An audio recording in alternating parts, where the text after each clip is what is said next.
قرآن مجید فرقان حمید میں ارشاد فرمایا ہے کہ محبوب مکرم نور مجسم صلی اللہ تعالی علیہ وسلم آپ ارشاد فرما دیجیے کہ ان صلاتی و نسکی، کہ بے شک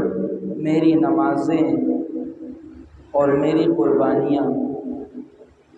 ومحیای و مماتی، اور میرا جینا اور میرا مرنا، للہ رب العالمین، اللہ رب العالمین کے لیے ہے جو عالمین کو مرتبہ کمال تک پہنچانے والا ہے۔ اس آیت مقدسہ میں اللہ رب العالمین جل جلالہ و عظم والوں نے انسان کو ان کے جینے کا رنگ اور ڈھنگ سکھلا دیا کہ ایک مسلمان جب بھی کوئی عمل کرتا ہے، جب بھی اس سے کسی فعل کا صدور ہوتا ہے، تو اس کے پیچھے صرف ایک ہی مقصد ہونا چاہیے، ایک ہی بات ہونی چاہیے، اور وہ مقصد اور وہ بات یہ ہونی چاہیے کہ میرا یہ عمل اور میرا یہ فعل فقط اللہ اور اس کے رسول کی رضا کے لیے، اور اس کے پیچھے کوئی اور مقصد نہیں ہے۔ وہ رب ذوالجلال مجھ سے راضی ہو جائے اور ہمارے آقا و مولا صاحب گنبد خضرا ہم سے راضی ہو جائیں۔ ہمارے ہر اعمال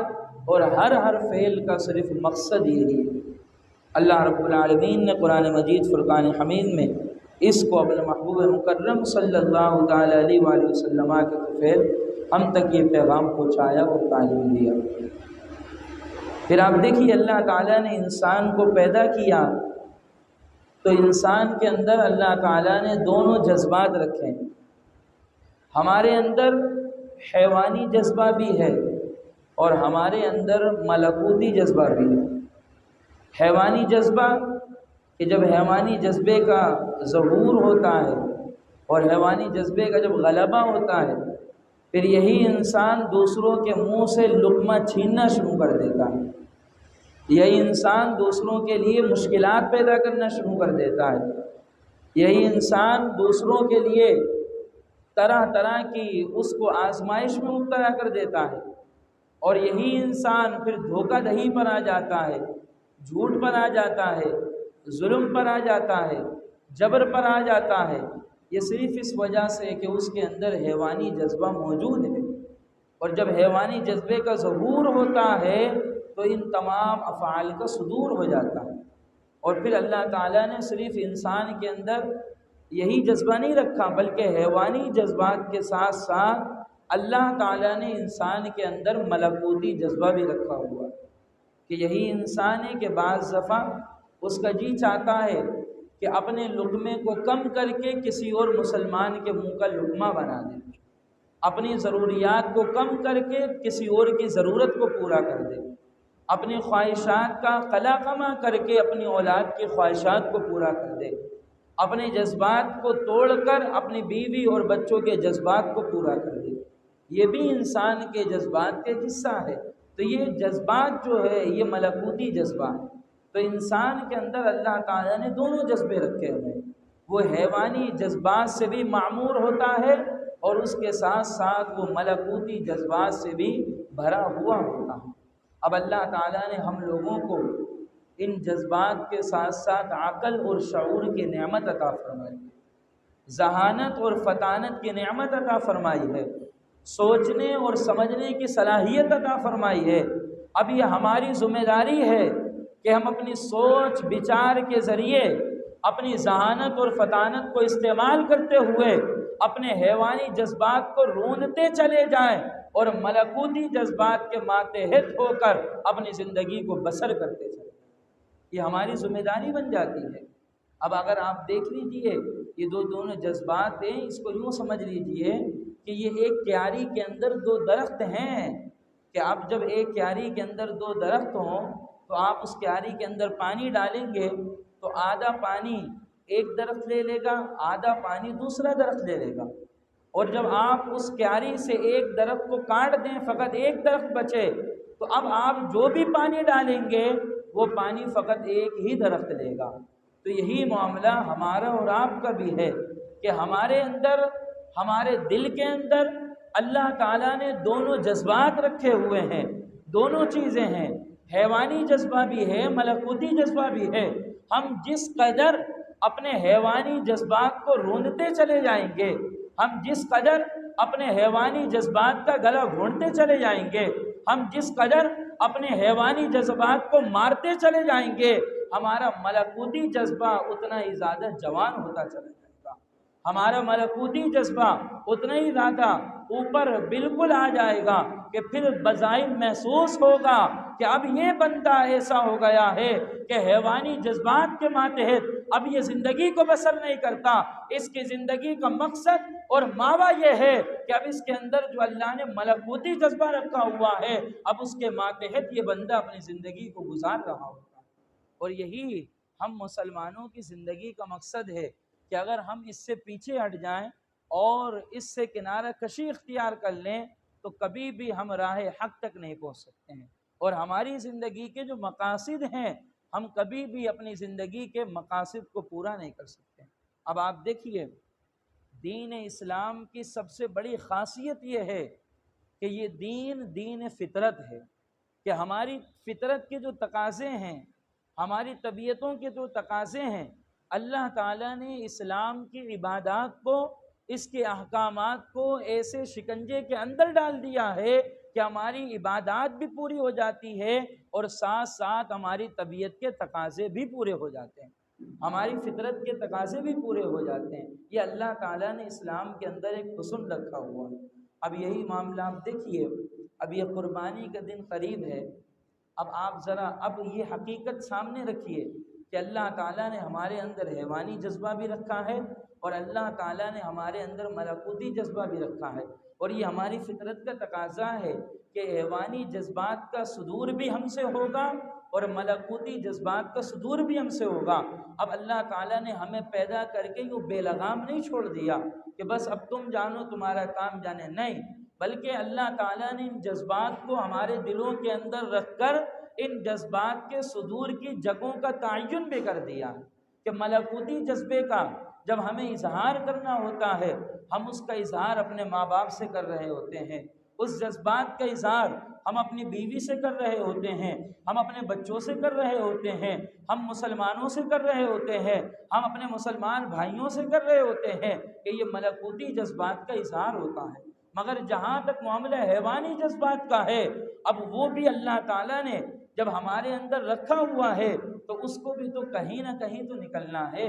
اس کا بھی تو کہیں نہ کہیں اظہار ہونا ہے، وہ کوئی اندر گلا گھونٹ کر مر تھوڑی جائے گا۔ اب اللہ تعالیٰ نے اس کے انتظام اور انصرام کے لیے جہاں بہت ساری چیزیں بنائی ہیں ان میں سے ایک اللہ تعالیٰ نے قربانی کے نظام کو بھی بنا دیا کہ یہ قربانی کا واحد نظام ہے کہ اگر اللہ تعالیٰ نے آپ کے اندر حیوانی جذبات رکھا ہوا ہے تو اللہ تعالیٰ نے سال میں ایک مرتبہ ہم مسلمانوں پر قربانی کو بھی لازم رکھا ہوا ہے کہ حیوانی جذبہ یہی ہے کہ انسان چاہتا ہے کہ اب وہ ملکوتی دنیا سے نکل کر ذرا حیوانی دنیا کے اندر آ جائے کہ جس سے عام طور پر انسان سامنا نہیں کرتا، اور اس کا معاملہ خون خرابہ سے ہے کہ انسان اس کے ساتھ عام طور پر زندگی بسر نہیں کرتا، مگر اللہ تعالیٰ نے سال میں ایک مرتبہ اس خون کے ساتھ ہمارے رب کو پیدا کر دیا ہے، ہمارے تعلق کو پیدا کر دیا ہے، ہماری نسبت کو پیدا کر دیا ہے، ہماری وابستگی کو پیدا کر دیا ہے، تاکہ اس خون سے رشتہ جوڑ کر جو تمہارے اندر حیوانی جذبہ ہے اس حیوانی جذبے کا بھی صدور ہو جائے۔ اب دیکھیے یہ اسلام کا حسن نہیں تو اور کیا ہے کہ اللہ تعالیٰ نے اس جذبات کا صدور کی جگہ کا تعین بھی کر دیا اور اللہ تعالیٰ نے اس فعل کو اپنی عبادت بھی بنا دیا، اور خود حضور علیہ السلام نے بیان فرما دیا کہ قربانی کے دنوں کے اندر اللہ تعالیٰ کی بارگاہ میں خون گرانے سے بڑھ کر کوئی عبادت مقبول نہیں ہوتی، اتنی بڑی عبادت ہے۔ اور حضرت اماں عائشہ صدیقہ رضی اللہ تعالی عنہا بیان فرماتی ہیں کہ حضور علیہ السلام نے ارشاد فرمایا ہے کہ جب بندہ جانور کو ذبح کرتا ہے، فرمایا ابھی اس جانور کے خون کا قطرہ ابھی زمین تک پہنچ نہیں پاتا کہ اللہ رب العالمین اس بندے کی بخشش فرما دیتا ہے، اس بندے کی مغفرت فرما دیتا ہے۔ تو آپ دیکھیے ہمارے جذبات کے صدور کی جگہ کا تعین بھی ہو گیا اور اللہ تعالیٰ نے اس کو اپنی عبادت بھی بنا دیا ہے۔ یہ اسلام کا حسن ہے اور یہ اللہ رب العالمین کی کرم نوازی ہے۔ پھر یہ بات ہمیشہ یاد رکھیے گا کہ اسلام صرف عبادات کی بات نہیں کرتا ہے، بلکہ اسلام ان عبادات میں جو چھپی ہوئی تربیت ہے اس تربیت کی تعلیم بھی فراہم کرتا ہے۔ اگر ہم اور آپ صرف عبادات کے لبادے کو اوڑھ لیں اور تربیت کو نکال کر پھینک دیں تو ہم اور آپ کامل طور پر مسلمان نہیں بن سکتے۔ آج امت مسلمہ کا مجھ سمیت یہی حال ہے کہ ہم نمازیں تو پڑھتے ہیں مگر نماز سے ہمیں تربیت کیا مل رہی ہے، نماز ہمیں سکھا کیا رہی ہے،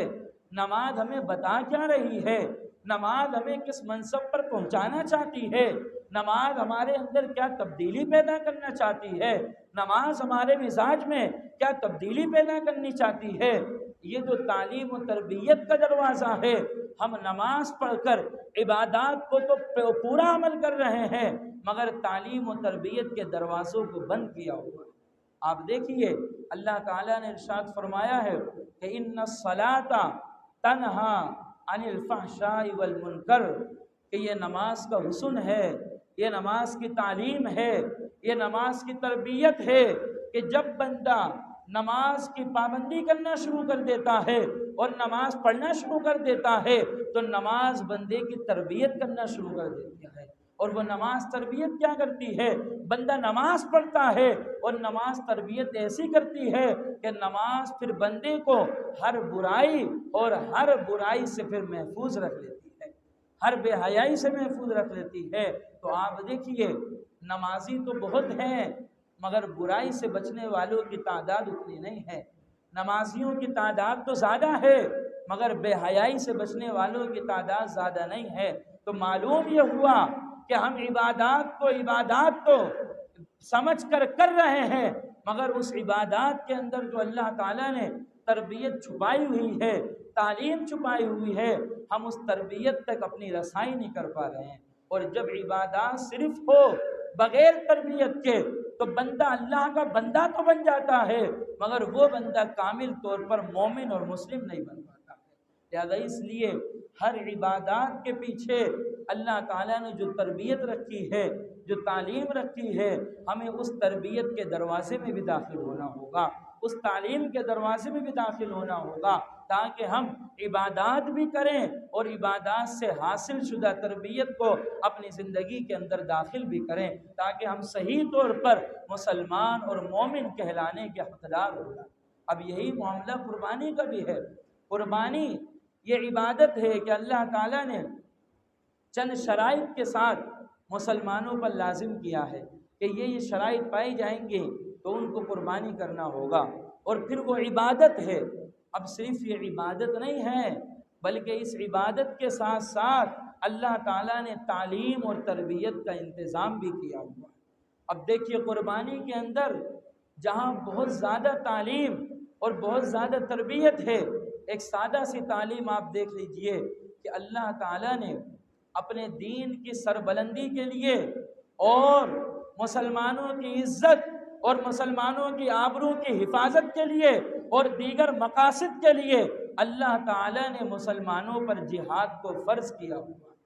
یہ جہاد ہم مسلمانوں پر فرض ہے۔ اب دیکھیے قربانی ہمیں ایک اعتبار سے جہاد کی تربیت دے رہی ہوتی ہے۔ اگر زندگی کے اندر کبھی ہمارا خون سے تعلق ہی نہ جڑا ہو، زندگی کے اندر کبھی ہم نے ایک چوزے اور ایک چھوٹے جانور کی گردن پر چھری تک نہ چلایا ہو، اور زندگی کے اندر ہم نے کبھی ایک جانور کو ذبح بھی نہ کیا ہو، یعنی خون سے اور خرابے سے ہمارا کوئی تعلق نہ جڑا ہو، اور ہم سے فوراً کہہ دیا جائے کہ تم پر جہاد فرض ہے، اپنی گنوں کو نکال لو اور باہر نکل پڑو اور کفاروں کی گردنوں کو اڑا کے رکھ دو، مشرکین کی گردنوں کو اڑا کے رکھ دو، تو ہم تو ایک جانور کا گلا نہیں کاٹنے کی سخت رکھتے ہیں، ہم کفار اور مشرکین کی گردن کیسے اڑا سکتے ہیں؟ کبھی بھی نہیں کر سکتے، کیونکہ ہمارا تعلق نہیں جڑتا ہے، ہماری نسبت نہیں جڑتی ہے۔ تو اللہ تعالیٰ نے سال میں ایک مرتبہ قربانی کو ہم پر فرض کر دیا ہے کہ جن پر قربانی فرض ہے پسندیدہ یہی ہے کہ وہ خود اپنے جانور کی گردن پر چھری چلائے، تاکہ خون سے مناسبت پیدا ہو جائے، خون سے تعلق پیدا ہو جائے، اور اس عبادت کے ذریعے تمہاری یہ تعلیم اور تربیت کا بندوبست ہو جائے کہ دین کی سربلندی کے لیے اگر تمہیں اعلان کر دیا جائے اور بتا دیا جائے کہ اپنے گھروں سے نکل جاؤ کہ اب جہاد تم پر لازم ہو گیا ہے، جہاد تم پر فرض ہو گیا ہے، وہ لوگ جو تمہارے خدا کو گالیاں دے رہے ہیں، وہ لوگ جو تمہاری نبی کی شان میں بے ادبی کر رہے ہیں، اب وقت کی ضرورت ہے کہ ان کی گردنوں کو ان کے جسموں سے جدا کر دو۔ اگر ہمارا تعلق کبھی خون سے جڑا ہی نہ ہو تو ہمارے اندر پھر یہ جرت کہاں سے آئے گی، ہمارے اندر یہ طاقت کہاں سے آئے گی؟ تو قربانی کے ذریعے اللہ تعالیٰ نے یہ تعلیم دے دیا کہ جب وقت آ پڑے گا کہ کفار کی گردنوں کو اڑا کے الگ کر دینا ہے اور جہاد تم پر لازم ہو جائے گا، تو قربانی کے ذریعے تمہاری تعلیم و تربیت کا اہتمام ہو چکا ہوگا۔ اب اللہ کے دین کے لیے اور رسول اللہ کے دین کے پیغام کو بچانے کے لیے اگر تمہیں گردن کفار کی اڑانا بھی پڑ جائے تو اس میں تمہیں پھر تھوڑا سا بھی تردد کا شکار نہیں ہونا پڑے گا، تمہیں تھوڑا سا بھی پریشان نہیں ہونا پڑے گا، کیونکہ سال میں ایک مرتبہ تمہارا تعلق خون سے جڑا ہوا ہے، سال میں ایک مرتبہ تمہارا تعلق چھریوں سے جڑا ہوا ہے، سال میں ایک مرتبہ تمہارا تعلق ان اوزار سے جڑا ہوا ہے، سال میں ایک مرتبہ تمہارے ہاتھ یہ خون سے رنگین ہو چکے ہیں۔ میدان جہاد یہ کوئی بازیچہ اطفال نہیں ہے، یہ کوئی بچوں کا کھیل نہیں ہے کہ میدان جہاد میں ایک ہی وار سے بندے کا سر کٹ جاتا ہے، ایک ہی وار سے بندے کا بازو الگ ہو جاتا ہے، ایک ہی وار سے اس کی جان آفری کو پہنچ جاتی ہے۔ اس خون کے لت پت ماحول کے اندر اگر وہاں کوئی بندہ استقلال کے ساتھ کھڑا ہو سکتا ہے، ثابت قدمی کے ساتھ کھڑا ہو سکتا ہے، تو وہ وہی بندہ ہوگا جس کا تعلق کبھی نہ کبھی خون سے جڑا ہوا ہوگا۔ اگر اس کا تعلق کبھی بھی خون سے نہیں جڑا ہوگا، آپ اس کی سادہ مثال لے لیں، ہم اکثر روڈ پر چل رہے ہوتے ہیں، بعض دفعہ کسی کا ایکسیڈنٹ ہو جائے اور خون اس کے جسم سے نکلنا شروع ہو جائے تو ہم میں سے بہت سے ایسے گھبرا جاتے ہیں، اس کے قریب بھی نہیں جاتے ہیں کہ پتہ نہیں کیا ہو گیا، ہاتھ الگ ہو گیا، پیر الگ ہو گیا، گردن الگ ہو گئی، خون میں لت پت ہے، ہاتھ ٹوٹ گیا، پیٹ ٹوٹ گیا، مجھ سے نہیں دیکھا جا رہا، مجھ سے نہیں برداشت ہو رہا۔ تو اگر ہم سے یہ نہ برداشت ہو تو میدان جہاد میں پھر ہم کریں گے کیا؟ میدان عمل میں ہم کیا کریں گے؟ تو کم از کم اتنا تعلق اللہ تعالیٰ کا یہ ہم پر فضل ہے، اللہ تعالیٰ کا یہ ہم پر احسان ہے، اللہ تعالیٰ کا یہ ہم پر انعام ہے کہ اللہ تعالیٰ نے ہم پر قربانی کو فرض کر کے ہمارا تعلق اور ہماری وابستگی کو خون کے ساتھ جوڑ دیا کہ دین کے بچانے کے لیے اگر میدان جہاد میں کودنا پڑ جائے گا تو ہم میں سے کوئی بندہ اس میں کبھی بھی دو رائے کا شکار نہیں ہوگا، کبھی بھی ہم میں سے کوئی بندہ اس کے اندر سستی اور غفلت سے کام نہیں لے گا۔ آپ دیکھیے صحابہ کرام رضوان اللہ تعالی علیہ مجمعین نے جب ان احکامات سے، ان عبادات سے اور رسول اللہ صلی اللہ علیہ وسلم سے فیض پا کر تعلیم اور تربیت ان کو حاصل ہوئی اور انہوں نے تعلیم و تربیت حاصل کیا تو ان کے اندر جذبہ جہاد کیا تھا۔ یہ ہم مسلمانوں کی موجودہ دور میں بدبختی ہے کہ ہمارے دلوں سے جذبہ جہاد کو نکالا جاتا ہے۔ امام زین العابدین رضی اللہ تعالی عنہ وہ بیان فرماتے ہیں کننا نعلم مغازی رسول اللہ صلی اللہ علیہ وسلم کما نعلم السورۃ من القرآن، فرمایا جس طرح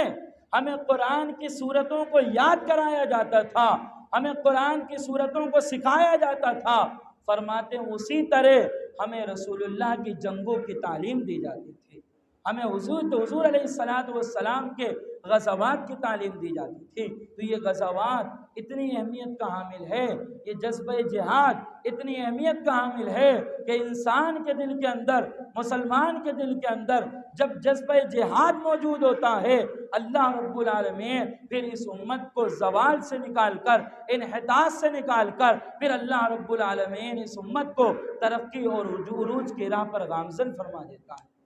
ایک غزوے کے اندر غالباً حضرت ابو عبیدہ بن جراح رضی اللہ تعالیٰ عنہ تھے۔ انہوں نے ایک صحابی سے فرمایا کہ کل لڑائی شروع ہو جائے گی، ہم مسلمان ہیں اور سامنے لشکر کفار کا ہے، اب کل ہمیں نہیں معلوم کہ ہم میں سے کون بچے گا اور کون شہید ہو جائے گا، کون غازی بنے گا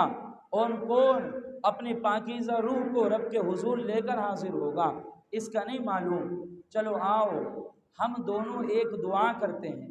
کہ میری دعا پر تم آمین کہہ دینا اور تمہاری دعا پر میں آمین کہہ دوں گا۔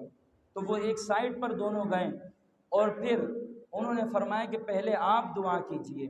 تو جو دوسرے صحابی رسول تھے انہوں نے دعا کے لیے ہاتھ اٹھایا، فرمایا میرے مولا کل یہ معرکہ بپا ہوگا، کل یہ بزم سجے گی جس بزم کے اندر ہم مرتبہ شہادت پر فائز ہوں گے اور تیرے حضور حاضر ہوں گے۔ میرے مولا میری دعا یہ ہے کہ جب لڑائی شروع ہو تو میرا مقابلہ ایک بہترین جنگجو سے ہو، میرا مقابلہ ایک بہترین ماہر حرب سے ہو، میرا مقابلہ ایک بہترین سورما سے ہو اور وہ سختی کے ساتھ لڑے اور میں بھی سختی کے ساتھ لڑوں اور یہاں تک لڑتے لڑتے میں اس کی گردن کو اس کے جسم سے جدا کر دوں۔ تو دونوں نے کہا کہ آمین اللہم آمین۔ پھر اب جو صحابی رسول نے دعا کی التجا کی تھی، اب انہوں نے دعا کے لیے ہاتھ اٹھایا، اب ان کی دعا کی باری آئی، اب انہوں نے دعا کیا اور دعا کے لیے ہاتھ اٹھایا، فرمایا میرے مولا